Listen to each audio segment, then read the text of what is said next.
Hey everybody, it is Rick. Happy 2022. Hopefully my news video didn't scare anybody away. I'm recording this in December. It's pretty weird. I'm wishing you guys a happy 2022. Haven't quite made it there yet, but I assume I'll be around. Not going anywhere. So we're going to dive into the final week of November, what we watched. And as you guys saw by the thumbnail, nothing on physical. This was like the week of Thanksgiving, the final week of November. So we had watched all streaming stuff, 4 things on Netflix and 1 thing in the theater because we were away at Bridget's family's house for the holidays. They like to watch movies and we just watch stuff on Netflix because it's easier. So I'm going to dive right in. Let me shift over. Maybe I'll start remembering this when I start recording next year or this year. You guys know what I mean. The first movie we watched was The Harder They Fall, a Netflix Western that came out. Loaded cast in this one.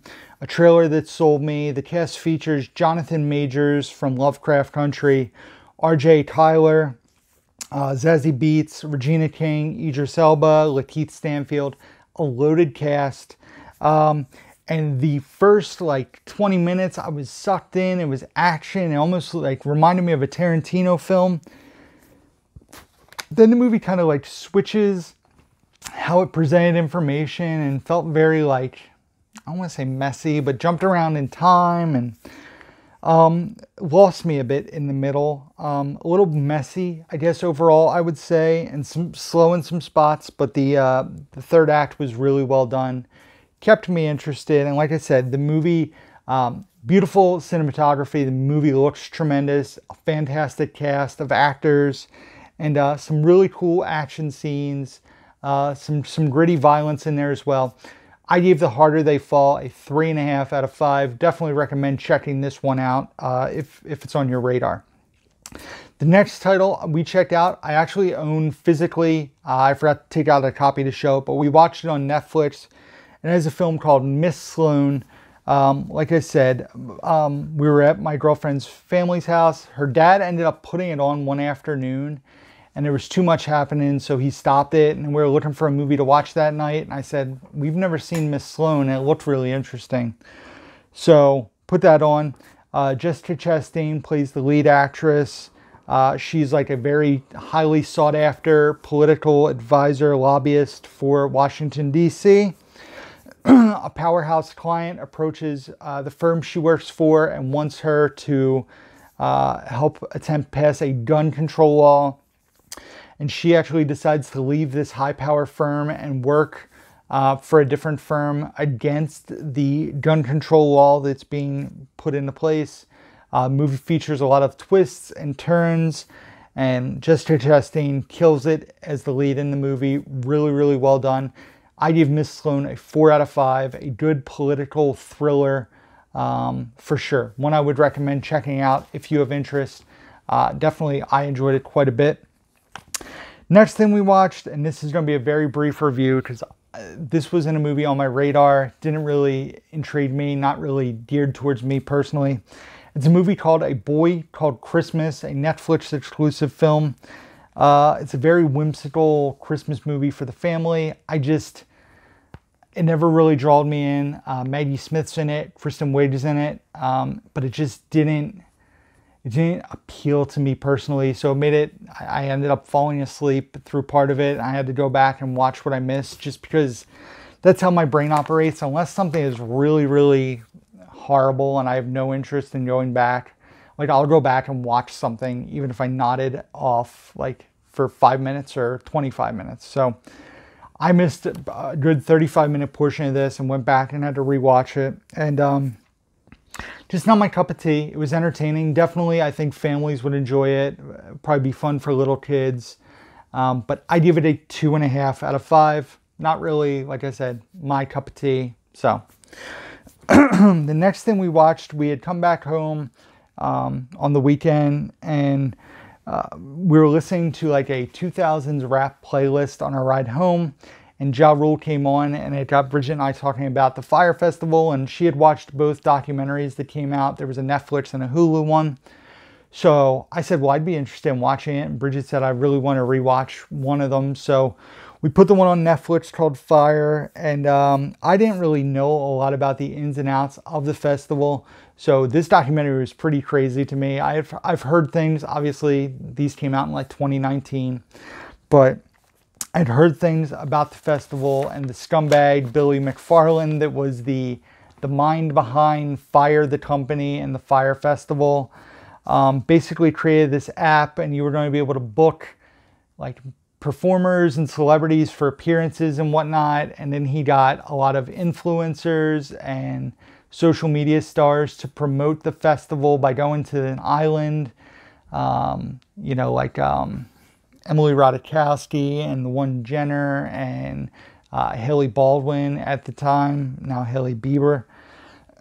So he did all this stuff and made it look like this. It was going to be this crazy experience. People were paying tens of thousands of dollars for tickets because you're going to have your own like hut on a private island, and there was going to be this outstanding music festival and all this gourmet food. And then they got you to load money on wristbands, and then people were served cheese sandwiches and air mattresses that were soaking wet because they got a massive storm right before the festival.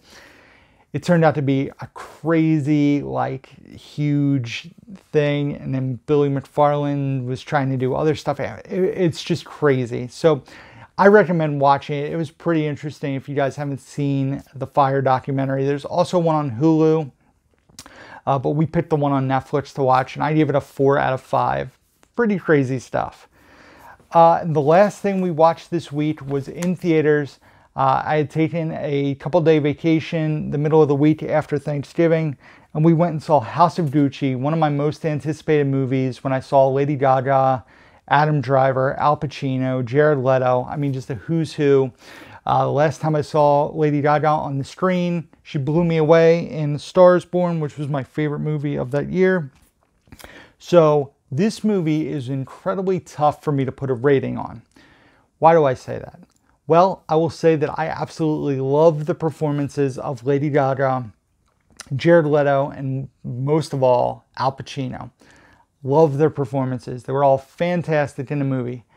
Adam Driver was all right. He was essentially Adam Driver with an accent sometimes. But the movie itself is 2 hours and 40 minutes, and there is such a bad issue with the pacing. Over the last 55 minutes of the movie, they stretch the conclusion pretty much 40 minutes more than they need to. They could have done and made the movie much more exciting and interesting if they would have done like a montage or like quick cuts between, because there's like 3 different things going on, and they wait so long in between things that there's like an hour and 20 minutes between plot lines, and you almost forget that certain things have happened to set up certain other things. So that was a big issue that not only I, but Bridget thought was a big problem with the movie as well. Like I said, I think if this movie is like 2 hours, 2 hours and 5 minutes, the pacing of that third act, much tighter, would have made for a much more like exciting, interesting story. But it's very sluggish. I will say I was interested to see where the story went, but I thought the third act was so lackluster, it really took me out of it. But because of the performances in the movie, I give the movie a 3.5. I think that's being very kind. This is a movie that I will not need to buy on social media, on physical media. Not something I need to add to the collection. Like I said, great performances, definitely worth a one-time watch. Outside of that, I don't see myself ever revisiting this or being like, man, I really want to watch House of Gucci again. Just wasn't there for me. So 3.5 out of 5 for House of Gucci. And that is it, guys. That is the end of November reviews. I'm not prepared, so I'll do a poster. Surprise of the month and hot trash of the month.